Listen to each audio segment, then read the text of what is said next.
안녕하세요. 디자인론 강의를 맡은 이문환입니다.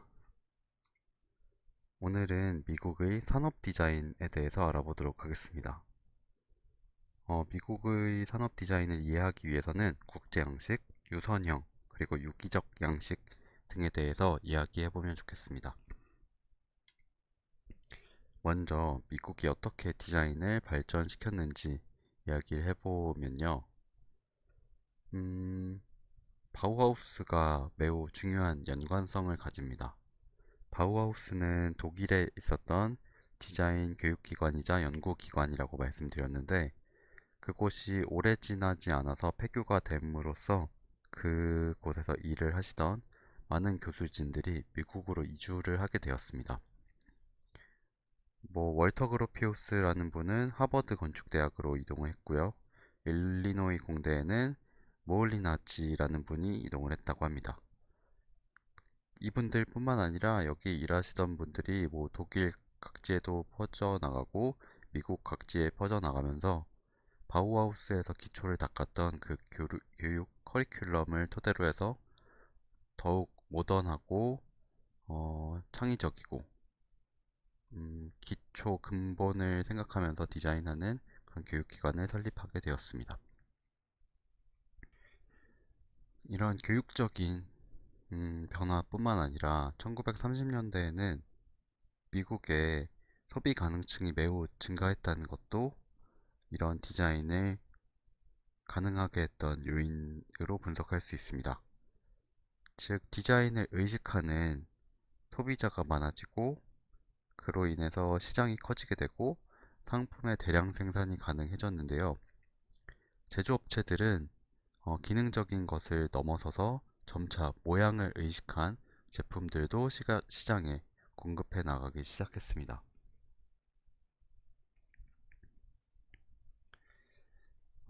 앞으로 말씀드린 세 가지 디자인 양식은 하나하나 이렇게 점진적으로 발전되었다기보단 음, 뭐, 세 개가 동시에 존재하는 그런 개념이었다고 보는 것도 괜찮을 것 같습니다.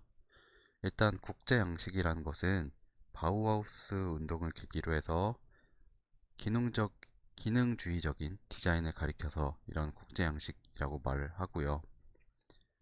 주로 1920년대 이후의 미국에서 산업주의와 상업주의 속에서 육성된 디자인 경향을 말합니다.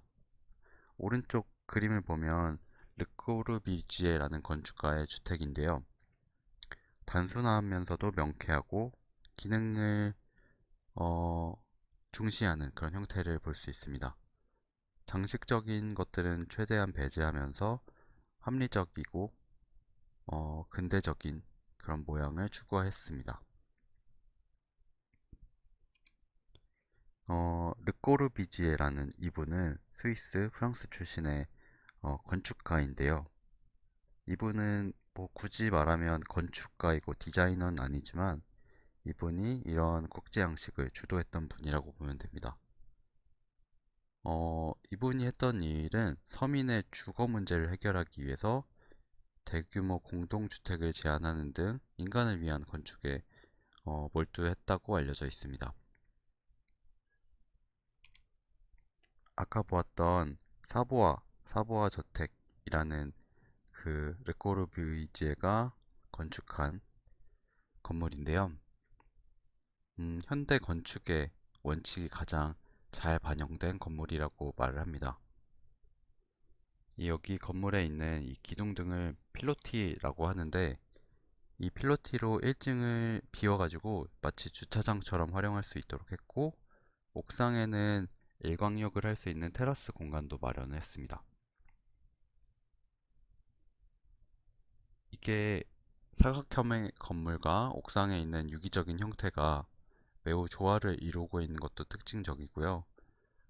어, 현재 저희가 아파트, 최신식 아파트에 적용되어 오고 있는 그런 세련됨, 그리고 기능적인 활용성 모두 갖추고 있는 그런 건축물이라고 볼 수 있습니다. 이것은 프랑스에 있는 유니테 나비타시옹 읽는 것 같은데요. 어, 르꼬르비지에가 건축한 건물인데 가장 중요한 점은 이게 현대 아파트의 효시라고 말하더라고요. 어, 2차 세계대전이 끝나고 나서 주택들이 마구 붕괴가 되어 버렸는데 그 주택난을 해결하기 위해서 이런 많은 사람들이 살 수 있는 주택을 마련한 것이고요. 어, 모듈러 이론을 활용을 했다고 하는데요. 여기 오른쪽에 있는 그림을 보면 사람의 키가 어떻게 되고 팔의 길이가 어떻게 되고 뭐 하체의 길이가 어떻게 되는지 등을 매우 그 이론을 구체화해서 비율과 수치를 결정하는데 많이 사용하면서 저 건물의 내부 구조를 결정했다고 합니다. 그만큼 매우 논리적으로 그리고 기능적으로 잘 활용될 수 있게 만든 그런 건축물이라고 볼 수 있습니다. 저희는 건축가는 아니고 디자이너니까 조금 더 저희가 아는 제품 디자인 같은 걸 많이 한 분을 보자면 이 알바 알토라는 분을 꼽을 수가 있습니다. 이분은 미국 사람은 아니고요. 핀란드 사람입니다. 학생들이 북유럽 풍의 디자인 뭐 이런 말을 많이 들어봤을 텐데 그만큼 그 북유럽 즉 스칸디나비아 쪽을 상징하는 분이기도 하고요. 이분도 건축물도 많이 디자인한 분으로서 모더니즘 건축의 거장이라고 합니다. 근데 가장 특이한 점은 저도 조사를 하면서 알게 됐는데 유로화 사용 전에 왜 핀란드 지폐에 이분 얼굴이 이렇게 등장한다고 합니다. 우리나라로 치면은 뭐 신사임당, 세종대왕 이런 분들이 있는데요. 그만큼이나 사람들한테 존경을 받고 있는 건축가, 디자이너라는 것을 알 수 있는 대목입니다. 한 나라의 지폐에 디자이너의 얼굴이 들어갈 수 있다는 게 그 나라에서 얼마나 디자인을 중시하는지 같은 것도 생각해 볼 수 있는 대목입니다. 아무튼 이분이 디자인한 것들을 보자면 어디서 많이 본 것들이 굉장히 많을 거예요. 이렇게 이 의자는 스툴 60이라고 이름 붙여진 의자인데요. 스툴이 그냥 의자긴 합니다. 허리 받침이 없는 의자인데요. 동그란 받침대에 L자형의 다리를 이렇게 붙여놓은 형식의 의자입니다. 하중을 견고하게 지탱할 수도 있고요. 여기 왼쪽의 사진처럼 이렇게 여러 개를 겹쳐 놓으면 보관하기도 좋아서 공간 효율성도 높일 수 있는 여러 가지 장점이 많이 있습니다. 특히나 대량 생산을 하기에 모양이 복잡하지도 않잖아요. 그러면서도 가격 경쟁력이 높아서 상업적으로 정말 정말 성공한 모델입니다.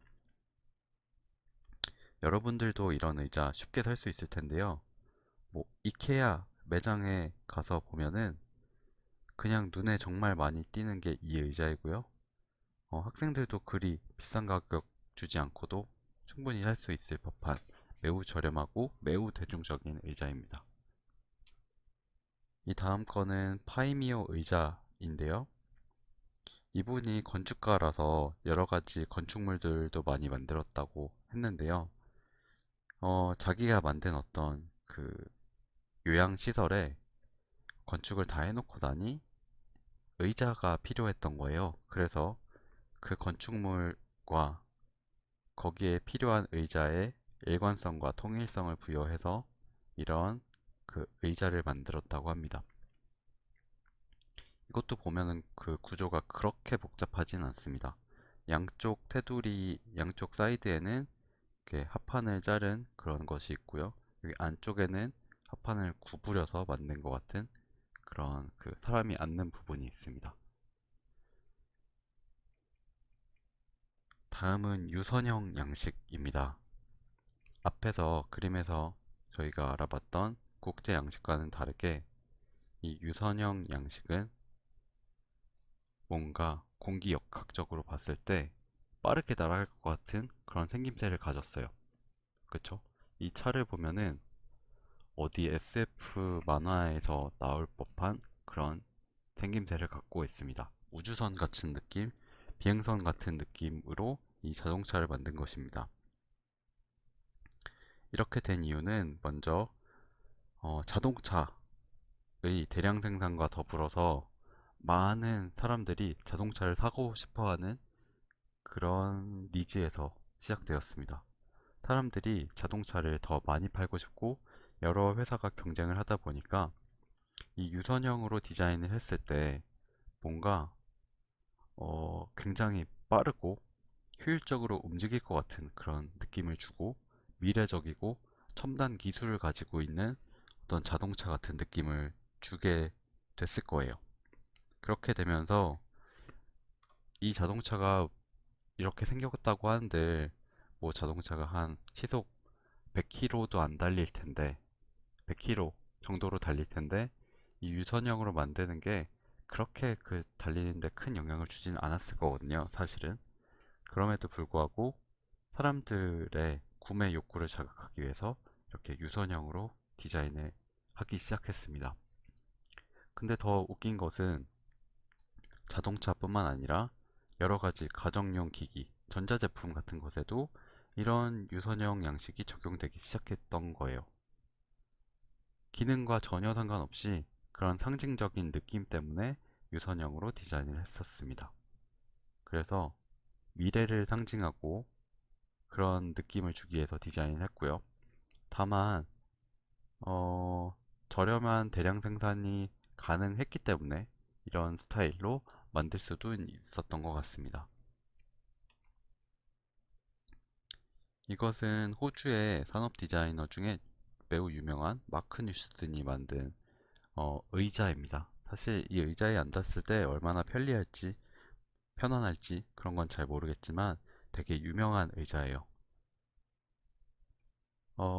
이 의자는 딱 보면 되게 그 뭐라 그럴까요? 세포처럼 생겼죠. 세포와 같은 모양새로 생겨져 있고 이런 것을 바로 유선형 디자인, 유선형 양식이라고 말할 수 있습니다.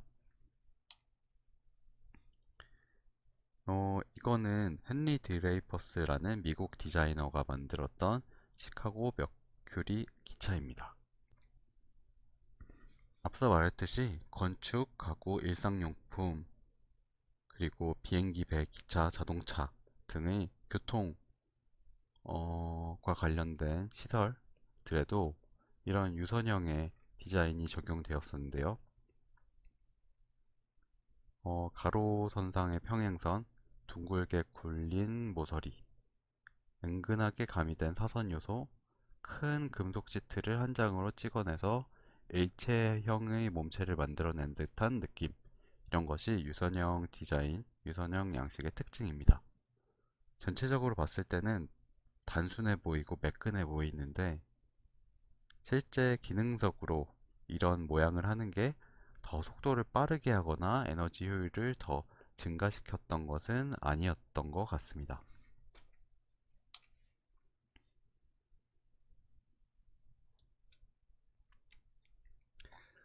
그래서 기차나 자동차와 같은 것에는 그나마 유선형으로 하는 게 뭐 합당하다고 볼 수도 있겠지만 여기 그림에 있는 것처럼 선풍기나 빵 자르는 기계마저도 이런 역동성을 부여하기 위해서 유선형 양식으로 디자인을 했었습니다.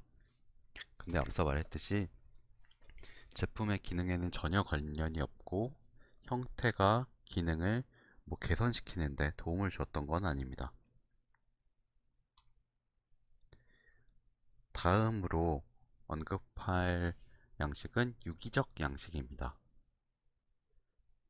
유기적 양식이라는 것은 가느다란 선과 추상적인 덩어리, 그리고 덩어리 간의 뭐 균형을 띄어서 생동감을 주는 듯한 느낌이 특징입니다.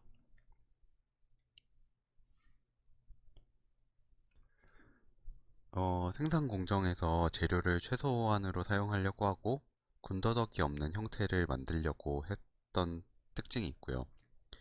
이런 것이 가능했던 이유는 새로운 제조 공정이 개발되었고 플라스틱 분야에서 신소재들이 많이 나타나기도 했고 그리고 캐드 툴, 그러니까 모델링하고 그 컴퓨터로 설계하는 기술이 발전됨에 따라서 이렇게 유기적인 모양을 디자이너들이 구현하고 직접 제작을 할 수 있게 되었습니다.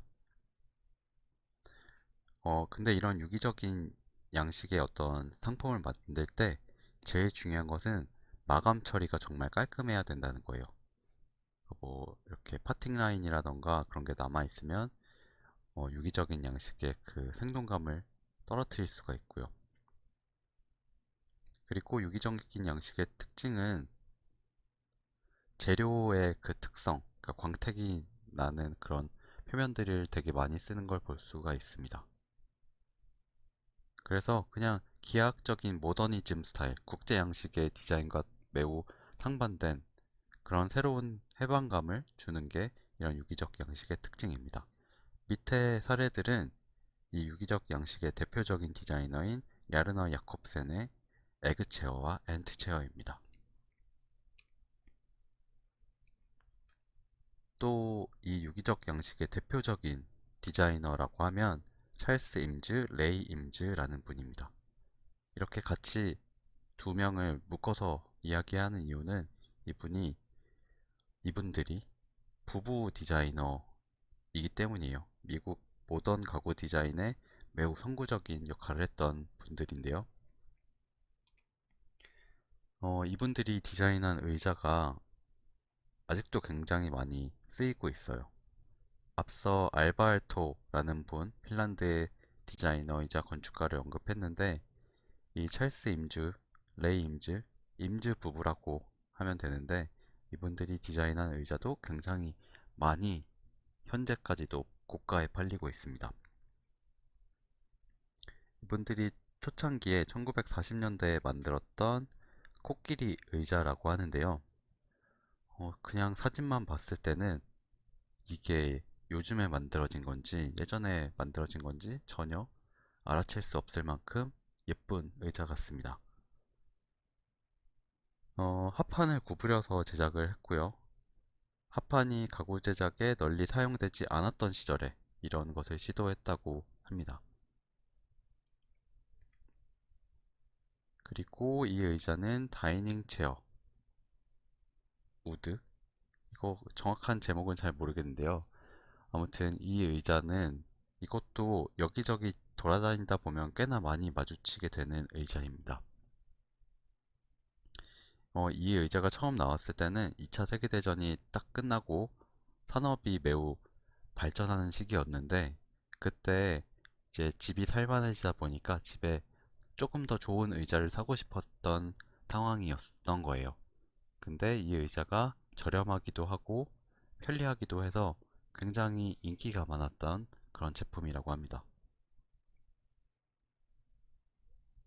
이 라쉐즈라는 이름의 이 의자는 플라스틱으로 만든 우아한 곡선을 특징으로 하는 그런 작품인데요. 생산하기 쉽고 저렴한 가구를 만들어야 한다는 저 원래 찰스 임즈 그리고 레이 임즈 부부의 철학에는 위배되는 작품이긴 합니다. 하지만 그 유선형의 모습이 유기적인 모습이 되게 신기한 모양을 띠고 있고요. 마치 조개 같은 느낌도 들고요. 하지만 이것은 다른 이분들의 작품에 비해서 실용적이지도 못하고 합리적이지 못한 이유로 많이 쓰이진 못했습니다. 다시 인기가 많고 현재도 많이 쓰이고 있는 그 의자인데요. 에펠 체어라고 불리는 어떤 의자들 시리즈로 많이 쓰이고 있습니다. 이 의자는 등받이, 팔걸이, 좌판 이 하나의 조형 속에서 녹아 있죠.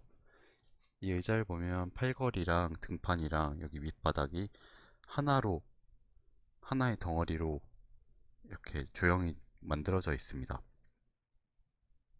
이게 만들어진 게 1948년, 지금으로부터 60년도, 60, 70년이나 된 그런 작품인 것을 생각을 해봤을 때는 매우 혁명적이었고요. 그리고 당시에는 좀 생소했던 소재를 활용을 해서 이렇게 유기적인 형태의 상단을 만들고 아랫부분은 금속 지지대를 복잡한 구조로 만들어서 매우 독특한 느낌을 주고 있습니다.